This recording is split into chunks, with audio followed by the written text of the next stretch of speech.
ପ୍ରିୟ ଦର୍ଶକ ଭାଇ ଭଉଣୀମାନଙ୍କୁ ହୃଦୟର ଗଭୀରତମ ପ୍ରଦେଶରୁ ଅଭିନନ୍ଦନ ଜଣାଇ ଆସନ୍ତୁ ଦର୍ଶନ କରିବାକୁ ତିରୁପତିର ବାଲାଜୀ ଠାକୁରଙ୍କ ପାଖକୁ ଯିବା। ଆପଣ ଓଡ଼ିଶାରୁ କିପରି ଯିବେ, କେଉଁଠି ରହିବେ, କ'ଣ ଖାଇବେ, କ'ଣ ସବୁ ଦେଖିବେ, ଏଠାରେ କେତେ ଦିନ ରହିବାକୁ ପଡ଼ିବ ଓ ଏଥିପାଇଁ କେତେ ପଇସା ଖର୍ଚ୍ଚ ଲାଗିବ, ଆସନ୍ତୁ ଜାଣିନେବା। ମୋର 2 ଥରର ଅଭିଜ୍ଞତାରୁ ସାଉଁଟିଥିବା ଅନୁଭୂତିକୁ ଉପସ୍ଥାପନା କରୁଅଛି। ତାହା ଆପଣଙ୍କ ସେବାରେ ଲାଗିପାରିବ ବୋଲି ଆଶା ଓ ବିଶ୍ୱାସ।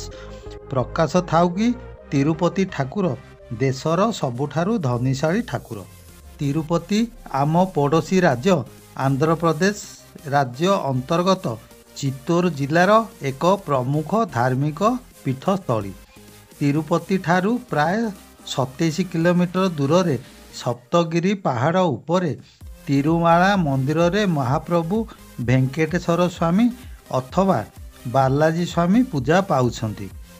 ଭୁବନେଶ୍ୱର ଠାରୁ ତିରୁପତି ଟ୍ରେନ୍ ନମ୍ବର 22,879 ଏବଂ 22,871 ଶନିବାର ଓ ରବିବାର ଦିନ ଯାଉଅଛି।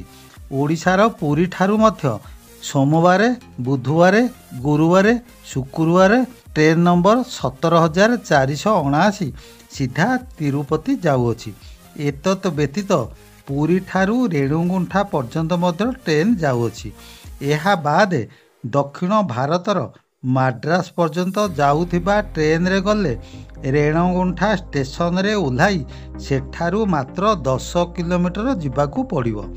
ସଡ଼କ ପଥରେ ଯିବାକୁ ଚାହିଁଲେ ଭୁବନେଶ୍ୱର ଠାରୁ ବିଶାଖାପାଟଣାମ ଯାଇ ସେହିଠାରୁ ସିଧା ତିରୁପତି ବସ୍ ପାଇଯାଇପାରିବେ। ତିରୁପତି ଠାରେ ଏକ ଛୋଟିଆ ବିମାନ ଘାଟି ଅଛି, ମାତ୍ର ଏଠାକୁ ସବୁ ପ୍ରାନ୍ତରରୁ ଏରୋପ୍ଲେନ୍ ଆସି ନଥାଏ। ତେଣୁ ଏରୋପ୍ଲେନ୍ରେ ଯିବାକୁ ଚାହିଁଲେ ହାଇଦ୍ରାବାଦ, ମାଡ୍ରାସ କିମ୍ବା ବାଙ୍ଗାଲୋର ପର୍ଯ୍ୟନ୍ତ ଯାଇ ସେଠାକୁ ସଡ଼କ ପଥରେ ଆସିବାକୁ ପଡ଼ିଥାଏ। ଚେନ୍ନାଇ ଠାରୁ 130 କିଲୋମିଟର ଏବଂ ବାଙ୍ଗାଲୋର ଠାରୁ 250 କିଲୋମିଟର ବସ୍ କିମ୍ବା ଟ୍ୟାକ୍ସି ଯୋଗେ ଆସିବାକୁ ପଡ଼େ। ଯଦି ଆପଣ ଟ୍ରେନ୍ରେ ଯାଇ ରେଣୁଗୁଣ୍ଠା ଠାରେ ଓହ୍ଲାଇବେ, ସେଠାରୁ ସିଟି ବସ୍ରେ 30 ଟଙ୍କା ଟିକେଟ୍ ଲାଗିବ, ନଚେତ୍ ଟ୍ୟାକ୍ସିରେ ଜଣ ପିଛା 75 ଟଙ୍କା ଭଡ଼ା ଲାଗିଯାଉଛି। ଆପଣ ତିରୁପତିରେ ପହଞ୍ଚିଲା ପରେ ସେଠାକାର ପଦ୍ମାବତୀ ବସ୍ ଷ୍ଟେସନ କିମ୍ବା ବାଲାଜୀ ଲିଙ୍କ ଷ୍ଟେସନରୁ ମନ୍ଦିର ଟ୍ରଷ୍ଟର ବସ୍ କିମ୍ବା ଆନ୍ଧ୍ରପ୍ରଦେଶ ରାଜ୍ୟ ପରିବହନ ବସ୍ରେ 27 କିଲୋମିଟର ତିରୁମାଳା ମନ୍ଦିର ପର୍ଯ୍ୟନ୍ତ ଏସି ବସ୍ରେ 120 ଟଙ୍କା, ନନ୍ ଏସି ବସ୍ରେ 90 ଟଙ୍କା ଓ ଛୋଟ ପିଲାମାନଙ୍କୁ 50 ଟଙ୍କା ଭଡ଼ା ଲାଗିଯାଉଛି। ତିରୁପତି ବସ୍ ଷ୍ଟେସନ ଠାରୁ 4 କିଲୋମିଟର ଗଲା ପରେ ସପ୍ତଗିରି ପାହାଡ଼ର ପାଦ ଦେଶରେ ଚେକିଂ ପୋଷ୍ଟରେ ଆପଣଙ୍କ ଜିନିଷପତ୍ର ସବୁକୁ ଚେକ୍ କରି ନେବେ। ତାପରେ ଆପଣ ପାହାଡ଼ ଉପରକୁ ଯାଇପାରିବେ। କେତେକ ଶ୍ରଦ୍ଧାଳୁ ଏଠାରୁ ପାଦରେ ଚାଲିକରି ଯାଉଥିବାରୁ ମନ୍ଦିର ଟ୍ରଷ୍ଟ ତରଫରୁ ସେଥିପାଇଁ ପାହାଚ ସିଷ୍ଟମ କରାଯାଇଛି। ଏହି ପାହାଚ ପର୍ଯ୍ୟନ୍ତ ଆପଣଙ୍କୁ ମାଗଣା ବସ୍ର ସୁବିଧା ମଧ୍ୟ ରଖାଯାଇଛି। ଆପଣ ତିରୁମାଳା ବସ୍ ଷ୍ଟପ୍ରେ ପହଞ୍ଚିଲା ପରେ ପ୍ରଥମେ ରହିବା ପାଇଁ ଘରଟିଏ ନେବାକୁ ପଡ଼ିବ। ଏଠାରେ ମନ୍ଦିର ଟ୍ରଷ୍ଟ ତରଫରୁ Padmavati guest house, Shri Venkateswara guest house, Baraswami guest house ଏବଂ ବିଷ୍ଣୁ ନିବାସମାନ ରହିଛି। ମାତ୍ର ଏଠାରେ ରୁମ୍ଟିଏ ପାଇବାକୁ ହେଲେ ଆପଣଙ୍କୁ 90 ଦିନ ପୂର୍ବରୁ ଅନଲାଇନ୍ରେ ବୁକିଂ କରି ପାରିଚା ସଂଗ୍ରହ କରିବାକୁ ପଡ଼ିଥାଏ।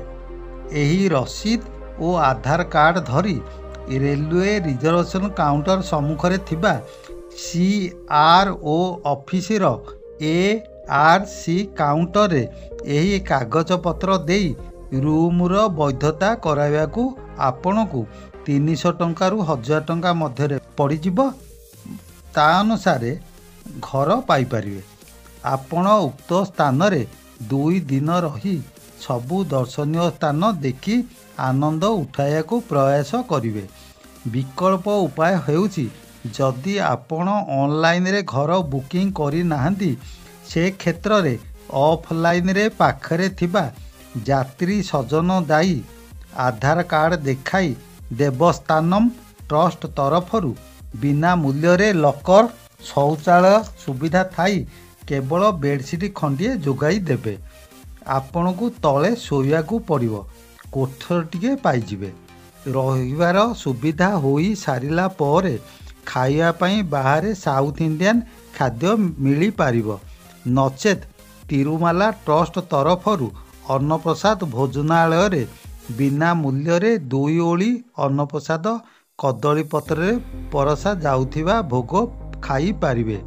ଉକ୍ତ ଭୋଜନାଳୟଟି ସକାଳ 8ଟା ଠାରୁ ରାତ୍ର 9ଟା ପର୍ଯ୍ୟନ୍ତ ଖୋଲା ରହିଥାଏ। ଏହା ବିଶ୍ୱର ସବୁଠାରୁ ବୃହତ ସୋଲାର ରନ୍ଧନଶାଳା ଭାବରେ ପରିଗଣିତ। ଏଠାରେ ଦୈନିକ ପ୍ରାୟ 80,000ରୁ ଉର୍ଦ୍ଧ୍ୱ ଭକ୍ତ ପ୍ରସାଦ ପାଇଥାନ୍ତି। ଆପଣଙ୍କୁ ଅନୁରୋଧ, ଯେମିତି ହେଲେ ଥରଟିଏ ଅନ୍ନପ୍ରସାଦ ଖାଇବାକୁ ହାତଛଡ଼ା କରିବେ ନାହିଁ। ତାପରେ ଆପଣଙ୍କୁ ମୁଖ୍ୟ ମନ୍ଦିରରେ ପୂଜା ପାଉଥିବା ଭେଙ୍କଟେଶ୍ୱର ସ୍ୱାମୀ ମହାପ୍ରଭୁଙ୍କୁ ଦର୍ଶନ କରିବା ପାଇଁ ଆକ୍ସେସ୍ କାର୍ଡ଼ ସଂଗ୍ରହ କରିବାକୁ ପଡ଼ିବ। ସେହି କାର୍ଡ଼ରେ ଦର୍ଶନ କରିବାର ସମୟ ଲେଖାଯାଇଥିବ। ତିରୁମାଳା ତିରୁପତି ଦେବସ୍ଥାନମ୍ କାଉଣ୍ଟରରେ ବିନା ପଇସାରେ ଦର୍ଶନ କାର୍ଡ଼ ପାଇପାରିବେ। ମାତ୍ର ଆପଣଙ୍କୁ ଦର୍ଶନ କରିବାକୁ 24 ଘଣ୍ଟାରୁ 36 ଘଣ୍ଟା ଟାଇମ୍ ଫିକ୍ସ କରାଯାଇଥିବ। ତେଣୁ 300 ଟଙ୍କା ଫିସ୍ ଦେଇ ସ୍ପେଶାଲ ଏଣ୍ଟ୍ରି ଦର୍ଶନ ପାସ୍ ବା ଶୀଘ୍ର ଦର୍ଶନ ପାସ୍ ଅନଲାଇନ୍ ୱେବସାଇଟରେ କରାଇ ନେବେ। ମନ୍ଦିର ଭିତରେ ପ୍ରବଳ ଭିଡ଼ ହେଉଛି। ମନ୍ଦିର ଭିତରକୁ ଯିବା ପାଇଁ ଡ୍ରେସ୍ କୋଡ଼୍ ଅନୁସାରେ ଧଳା ଧୋତି ପିନ୍ଧିକରି ଯିବାକୁ ପଡ଼ିଥାଏ। ମହିଳାମାନଙ୍କ ପାଇଁ କିଛି ଡ୍ରେସ୍ କୋଡ଼୍ର ବାରଣ ନାହିଁ। ସାଙ୍ଗରେ ଦର୍ଶନ ଆକ୍ସେସ୍ କାର୍ଡ଼ ସହିତ ଆଧାର କାର୍ଡ଼ ଧରି ଯିବାକୁ ବାଧ୍ୟ, ନଚେତ୍ ସିକ୍ୟୁରିଟି ଗାର୍ଡ଼ ବାହାର କରିଦେବାର ସମ୍ଭାବନା ଅଧିକ ରହୁଛି। ଲମ୍ବା ଲାଇନରେ ହାରାହାରି 2 କିଲୋମିଟର ବୁଲି ବୁଲି ଯିବାକୁ ପଡ଼ିଥାଏ। ଏଥିପାଇଁ 3 ଘଣ୍ଟାରୁ 4 ଘଣ୍ଟା ସମୟ ଲାଗିଯିବ। ଗର୍ଭଗୃହ ଭିତରେ ଠାକୁରଙ୍କୁ ମାତ୍ର 5 ସେକେଣ୍ଡ ଦର୍ଶନ କରିବାକୁ ମିଳିଥାଏ। ଦୂରରୁ ଯଦି ଦର୍ଶନ କରିବେ ତେବେ 15ରୁ 20 ସେକେଣ୍ଡ ପର୍ଯ୍ୟନ୍ତ ସମୟ ମିଳିପାରିବ। ବାଲାଜୀ ବା ଗୋବିନ୍ଦଙ୍କ ପାଖରେ ମାତା ଲକ୍ଷ୍ମୀଙ୍କୁ ଦର୍ଶନ କରିବାକୁ ପାଇବେ। ଗର୍ଭଗୃହରୁ ବାହାରିଲା ପରେ ବାମ ପାର୍ଶ୍ୱରେ ଦକ୍ଷିଣାହୁଣ୍ଡିରେ ଦାନ କରିବାକୁ ପ୍ରବଳ ଭିଡ଼ ଦେଖିବାକୁ ପାଇବେ। ମନ୍ଦିର ଭିତରେ ପାର୍ଶ୍ୱ ଦେବାଦେବୀଙ୍କୁ ଦର୍ଶନ ସାରି ସାମ୍ନା ପଟକୁ ଆସିବା ପୂର୍ବରୁ ଆପଣଙ୍କୁ ଅନ୍ନପ୍ରସାଦ କିମ୍ବା ଲଡ଼ୁ ପ୍ରସାଦ ମାଗଣାରେ ଯୋଗାଇ ଦେବେ। ତାପରେ ବାହାର ପଟ ବାମ ପାର୍ଶ୍ୱରେ ଲଡ଼ୁ ବିକ୍ରୟ କାଉଣ୍ଟରରୁ ଲଡ଼ୁ ପିଛା 50 ଟଙ୍କା ଦେଇ ଆବଶ୍ୟକ ଅନୁସାରେ ଲଡ଼ୁ କିଣିପାରିବେ। ଏଠାରେ ଦୈନିକ ପ୍ରାୟ 3 ଲକ୍ଷ ଲଡ଼ୁ ପ୍ରସାଦ ବିକ୍ରୟ ହୋଇଥାଏ। ପ୍ରକାଶ ଥାଉ କି ଆପଣଙ୍କର ଯଦି ଚୁଟି ପକାଇ ଲଣ୍ଡା ହେବାର ମାନସିକ ରହିଛି, ତେବେ ସେ କ୍ଷେତ୍ରରେ ଦର୍ଶନ କରିବା ପୂର୍ବରୁ କଲ୍ୟାଣ କାଟା ଗୃହରେ ବିନା ମୂଲ୍ୟରେ ପଞ୍ଜୀକରଣ କରାଇ ରସିଦ ହାସଲ କରିବା ପରେ ପାରିଚା ସହିତ ଏକ ନୂଆ ବ୍ଲେଡ୍ ପାତିଆ ଯୋଗାଇ ଦେବେ।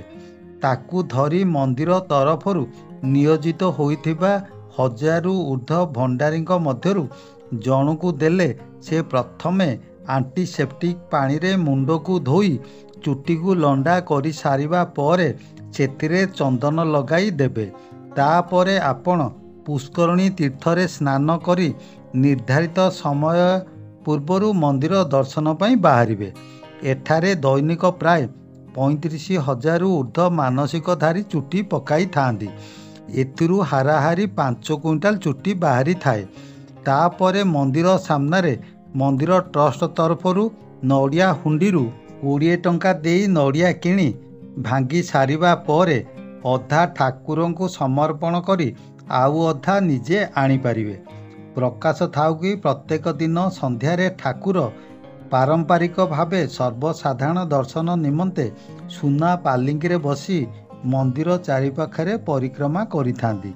ସବୁ ଦର୍ଶନ ସାରିବା ପରେ ପାଖାପାଖି ସ୍ଥାନକୁ ପାଦରେ ଚାଲିକରି ଯାଇ ବରାହ ମନ୍ଦିର, ନୃସିଂହନାଥ ମନ୍ଦିର ଓ ହନୁମାନ ମନ୍ଦିର ଇତ୍ୟାଦି ଦର୍ଶନ କରି ପାଖରେ ଥିବା ମାର୍କେଟରୁ ଜିନିଷପତ୍ର କିଣିବାକୁ ଯିବେ। ବିଶେଷତଃ ହେଉଛି ପୁରୀରେ ଯେପରି ଜାତି ନାହିଁ, ଏଠାରେ ସେପରି ରାତି ନାହିଁ। ରାତି ସାରା ଦୋକାନ ବଜାର ଖୋଲା ରହିଥାଏ। କିଣା ବିକା ମଧ୍ୟ ହେଉଥାଏ। ଲୋକ ରାତି ସାରା ଷ୍ଟ୍ରିଟ୍ ଫୁଡ୍ ଖାଉଥିବାର ଦେଖିବାକୁ ପାଇବେ। ଆପଣ ତିରୁମାଳା ଯିବା ପୂର୍ବରୁ ତିରୁପତି ରେଲୱେ ଷ୍ଟେସନ ଠାରୁ ମାତ୍ର 2 କିଲୋମିଟର ଦୂରରେ ସର୍ବଦର୍ଶନ କାଉଣ୍ଟରରେ ବିନା ମୂଲ୍ୟରେ ଆଧାର କାର୍ଡ଼ ଦେଖାଇ ଦର୍ଶନ ପାସ୍ ସଂଗ୍ରହ କରିପାରିବେ। ଆଚମ୍ବିତ କଥା ଏହିକି ଯେ ଆପଣ ଯେତେବେଳେ ଗର୍ଭଗୃହରେ ଦର୍ଶନ କରୁଥିବେ ସେହି ସମୟରେ ଆପଣ ସମୁଦ୍ର ଗର୍ଜନର ଶବ୍ଦ ଅନୁଭବ କରିପାରିବେ। ସେହିଦିନ ହାଲିଆ ହୋଇ ଯାଇଥିବାରୁ ରାତ୍ର ବିଶ୍ରାମ ନେବା ପରେ ତା ପରଦିନ ସକାଳେ ପ୍ରାଇଭେଟ୍ ଟ୍ୟାକ୍ସି କିମ୍ବା ଅଟୋରେ ଜଣ ପିଛା 200 ଟଙ୍କା ଭଡ଼ା ଦେଇ କିମ୍ବା ଆନ୍ଧ୍ରପ୍ରଦେଶ ରାଜ୍ୟ ଟୁରିଜମ ବସ୍ରେ 140 ଟଙ୍କା ଟିକେଟ୍ କାଟି ପାଖାପାଖି 6 ଗୋଟି ଧାର୍ମିକ ସ୍ଥାନ ଦେଖିବାକୁ ଯିବେ।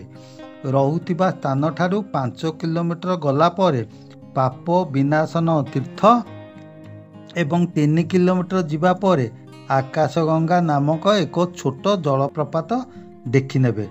ଏହାର ବିଶେଷତ୍ୱ ହେଉଛି ଏହି ପାଣିରେ ଠାକୁରଙ୍କ ଜଳାଭିଷେକ କରାଯାଇଥାଏ।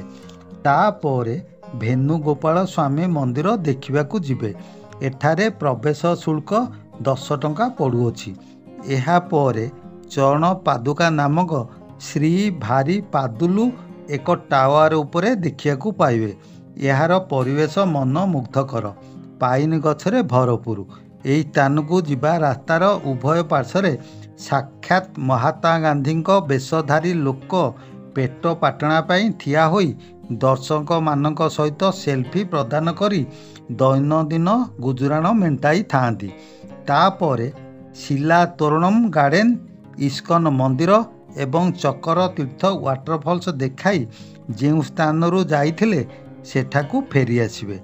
ସର୍ବଶେଷରେ ଆପଣ ତିରୁମାଲାରୁ ଫେରିବା ପରେ ତିରୁପତି ସହରରେ ପହଞ୍ଚିଲା ପରେ ରେଲୱେ ଷ୍ଟେସନ ଠାରୁ 4 କିଲୋମିଟର ଦୂରରେ କପିଳ ତୀର୍ଥ ଟେମ୍ପୁଲ ଦର୍ଶନ କରିବାକୁ ଚେଷ୍ଟା କରିବେ, ଯାହାକି କପିଳ ମୁନି ଏଠାରେ ଶିବଲିଙ୍ଗ ସ୍ଥାପନ କରିଛନ୍ତି।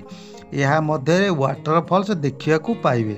କୌତୂହଳ ବିଷୟ ଯେ ମନ୍ଦିର ସମ୍ମୁଖରେ 2 ଗୋଟି ହାତୀ ଆପଣଙ୍କୁ ମୁଣ୍ଡରେ ଆଶୀର୍ବାଦ କରିବା ପରେ ଦର୍ଶନ କରିବାକୁ ମନ୍ଦିର ଭିତରକୁ ଯାଇପାରିବେ।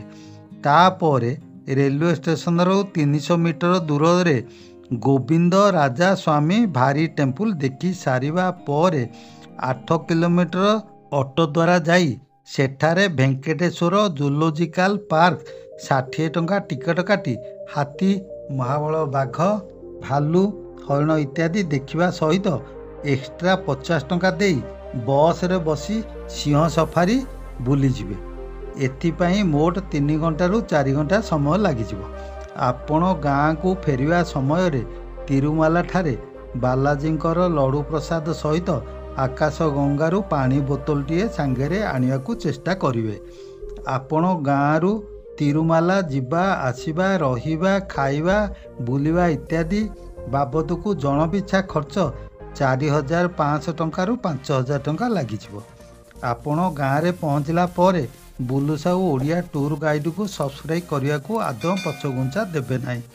ପ୍ରଭୁ ଜଗନ୍ନାଥ, ପ୍ରଭୁ ବାଲାଜୀ ଠାକୁର ଆପଣଙ୍କର ମନୋବାଞ୍ଛା ପୂରଣ କରିବା ସହିତ ତିରୁପତି ପରିଭ୍ରମଣକୁ ମଙ୍ଗଳମୟ କରାଇବେ। ଧନ୍ୟବାଦ, ନମସ୍କାର।